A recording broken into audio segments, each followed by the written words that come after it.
पहा big boss Marathi 5 मधील अंकिता वालावलकरची खरी कहाणी। अंकिताचा जन्म 16 फेब्रुवारी 1995 रोजी झाला। ती मूळची सिंधुदुर्ग मधील देवबागची आहे। अंकिताला कोकण हार्टेड गर्ल म्हणूनही ओळखले जाते। तिच्या वडिलांचे नाव प्रभू वालावलकर हे असून तिला प्राजक्ता आणि ऋतुजा या 2 बहिणी आहेत। अंकिताने सिव्हिल इंजिनिअरिंग केलंय।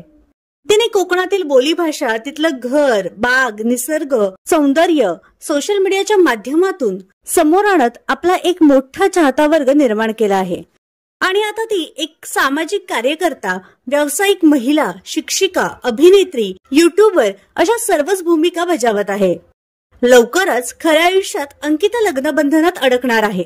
मात्र तिचा होणारा नवरा कोण आहे याबद्दल तिने अद्याप खुलासा केला नाहीये। तर तुम्हाला अंकिता वालावलकर आवडते का हे आम्हाला कमेंट बॉक्स मध्ये नक्की सांगा।